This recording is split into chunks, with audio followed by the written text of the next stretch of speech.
رات کا اٹھنا تہجد کی نماز کے لیے نفس کو کچلنے کے لیے بہت بہترین ہے، بہت کافی ہے۔ اکثر گناہ پیٹ بھر کے ہی ہوتے ہیں اور خالی پیٹ انسان گناہ دل نہیں چاہتا۔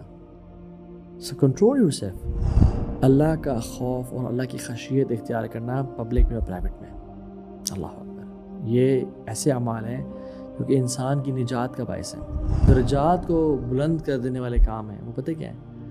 غریب کو کھانا کھلانا، سلام پھیلانا، وصلوا باللیل والناس نیام، اور رات کو نماز پڑھنا جب لوگ سو رہے ہیں۔ سو اپنے آپ کو نا اپنا نام لے کے کہیں کہ میرا part of my self is my enemy, جو مجھے چاہتا ہے میں گناہوں کی طرف جاؤں اور ٹیمپٹیشنز اینڈ ڈیزائرز کو فلفل کروں، اور میں وہ کام کروں جو اللہ کی نافرمانی کا ہے اور شاید دنیا میں لذت کا باعث ہے، no doubt, but I have to tame this نفس۔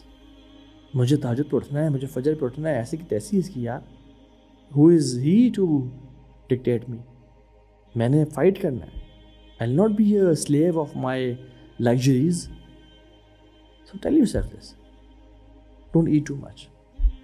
دیکھیے امام ابن القیم الجوزی کہتے ہیں کہ انسان میں نا 3 خواہشات بہت زیادہ ہوتی ہیں۔ نمبر 1 the desire to eat, desire to sleep, and desire for حرام ریلیشن، یعنی desire for temptations and relationships, physical relationships. وہ کہتے ہیں ان میں سے سب سے جو اسٹرانگسٹ ڈیزائر ہے نا اکثر لوگوں میں، وہ ڈیزائر ٹو ایٹ ہے، کھانا۔ If a person controls his desire to eat a lot, will be able to control his desire to sleep a lot and desire for temptations and desires. لیکن اگر انسان اپنے کھانے پہ کنٹرول نہیں کر سکتا نا، پھر اس کے لیے بڑا مشکل ہے اپنے سونے اور اپنے حرام پہ، یا جو ٹیمپٹیشنز ہیں، جو سیکشول چیزیں ہیں، اس پہ کنٹرول کرنا۔ سو کنٹرول یور باڈی۔ اکثر گناہ پیٹ بھر کے ہی ہوتے ہیں اور خالی پیٹ انسان گناہ دل نہیں چاہتا۔ سو کنٹرول یور سیلف، دور رہیں بہت زیادہ لگژری سے۔ اور کیا کریں؟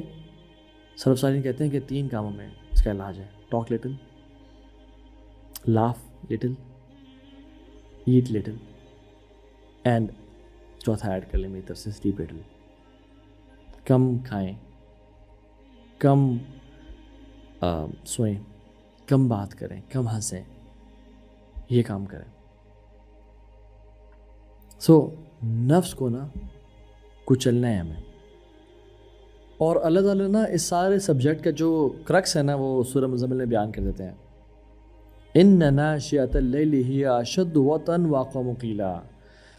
رات کا اٹھنا تہجد کی نماز کے لیے نفس کو کچلنے کے لیے بہت بہترین ہے، بہت کافی ہے۔ وَأَقْوَمُ قِیلًا، اور بات کرنے میں، لوگوں کے دل پہ اثر کرنے میں، یعنی لوگ آج کل کورسز کروا رہے ہیں on speech therapies and public speaking and کیا کچھ، اور الحمدللہ وہ کرنے بھی چاہیے، بٹ وہ اقوام قیلہ، تہجد کی نماز بہترین بات کرنے میں سب سے اعلیٰ ہے۔ اور یہ کون لوگ ہیں؟ یہ جو سوتے ہیں تو ان کو نیند تو آتی ہے، بٹ یہ اٹھ جاتے ہیں۔ تتجافی جنوبہم عن المضاجع یدعون ربہم خوفا وطمعا۔ ان کے جو جسم ہے نا وہ بستر سے ساری رات نہیں لگے رہتے۔ لا الہ الا اللہ، کاش اللہ ہمیں ان لوگوں میں سے بنا دے۔ یہ اللہ کو پکارتے ہیں خوف سے اور امید کے ساتھ۔ تو آخر حدیث سنا کے میں بات ختم کرتا ہوں۔ اللہ کے نبی نے فرمایا صلی اللہ علیہ وسلم کہ 3 گناہ ڈسٹرکٹیو ہیں، 3 سیلویفک ورچوز ہیں، 3 نیکیاں جو بالکل نجات دے دیتے ہیں انسان کو، اور 3 ایکسپیشنز ہیں، یعنی 3 ایسے اعمال ہیں جو کہ انسان نے گناہوں کو معاف کر کے ان کے درجات بلند کرتے ہیں۔ پہلے تو نے کہا کہ جو کہ ڈسٹرکٹیو وائسز ہیں، جو کہ تباہ کر دینے والے گناہ ہیں، وہ پتہ کیا ہے؟ گریڈ دیٹ از اوبیڈ، لالچ جس کو پورا کیا جائے، ومز دیٹ آر فالوڈ، خواہشات جو کہ مان لی جائیں، اور تیسری چیز اے مین بینگ امپریسڈ بائی ہمسیلف، بہت زیادہ میں کرنا، اپنے آپ سے بہت زیادہ امپریسڈ ہونا، اور یہ ان تینوں میں سے سب سے ورسٹ ہے۔ اور پھر آپ نے فرمایا صلی اللہ علیہ وسلم کہ جو نیکی ہے نا جو نجات دلانے والی ہیں، یعنی جو بیڑا پار کر دیں گے قیامت کے دن، وہ پتہ کیا ہے؟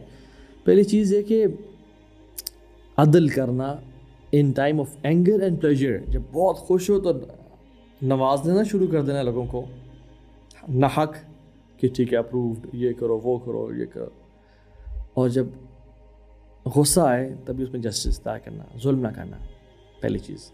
دوسرا ماڈریشن ان ویلتھ اور پاورٹی، جب مال ہو یا نہ ہو، یا غربت ہو یا مال کے ٹائم پہ ماڈریشن یعنی میانہ روی اختیار کرنا۔ اور تیسری چیز اللہ کا خوف اور اللہ کی خشیت اختیار کرنا، پبلک میں اور پرائیویٹ میں۔ اللہ اکبر، یہ ایسے اعمال ہیں جو کہ انسان کی نجات کا باعث ہیں۔ اور تین وہ چیزیں جو کہ ایکسپیشنز ہیں، یعنی جو گناہوں کو مٹا دینے والی ہیں، وہ پتہ کیا ہے؟ نمازوں کا انتظار کرنا، دوسرا ٹھنڈ میں وضو کرنا ٹھنڈے پانی سے، اور تیسرا باجماعت نماز کے لیے پیدل چل کے جانا۔ اور حدیث میں آخری چیز بھی آتی ہے کہ اس حدیث پہ کہ جو درجات کو بلند کر دینے والے کام ہیں وہ پتہ کیا ہے؟ غریب کو کھانا کھلانا، سلام پھیلانا، وصلوا باللیل والناس نیام، اور رات کو نماز پڑھنا جب لوگ سو رہے ہوں۔ تو آئی تھنک ہمیں سولوشن بھی مل گیا، ہمیں پرابلم بھی ہم نے آئیڈینٹیفائی کر لیا، اور ہم نے کچھ ایگزامپلس بھی لے لیں کہ کون لوگ کامیاب ہوتے ہیں اور کون ناکام ہوتے ہیں۔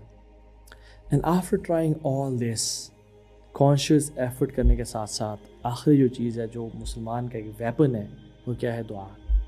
دعائیں کریں، یا مقلب القلوب ثبت قلبی علی دینک، یا مصرف القلوب صرف قلبی علی طاعتک، ربنا لا تزغ قلوبنا بعد اذ هديتنا وهب لنا من لدنك رحمة انك انت الوهاب۔ اور اللہم حبب الینا الایمان وزینہ فی قلوبنا، یا اللہ ایمان کو محبوب بنا دے اور دل میں نا بیوٹیفائی کر دے، مزین کر دے اس کو۔ وکرہ الینا الکفر والفسوق والعصیان، اور کفر اور فسق و فجور اور گناہ گاری کو ہمارے دل میں نا بدترین بنا دے۔ ایک اور دعا ہے، اللہم خذ بنواسینا للبر والتقوی، یا اللہ ہمارے ماتھوں کو نا، ہمارے فور لاک کو پکڑ لیجئے بر اور تقوی پہ، یعنی ہمیں بس ہم سے نیکیاں کروائیے، ہمیں گناہ نہ کروائیں، ہمیں بچائیں۔ اور دعا کریں، اللہم انا نعوذ بک من منکرات الاخلاق والاعمال والاہواء، یا اللہ ہمیں بچا برے اخلاق سے، برے خواہشات سے، برے ٹیمپٹیشن اینڈ ڈیزائر سے۔ اللہم طہر قلبی من النفاق وعملی من الریاء ولسانی من الکذب وعینی من الخیانہ فإنک تعلم خائنۃ الاعین وما تخفی الصدور، یا اللہ میرے دل کو نفاق سے اور عمل کو ریاکاری سے پاک کر دے۔ لا حول ولا قوة الا باللہ، ربنا تقبل منا انک انت السمیع العلیم وتب علینا انک انت التواب الرحیم۔ بارک اللہ فیکم، والسلام علیکم ورحمۃ اللہ وبرکاتہ۔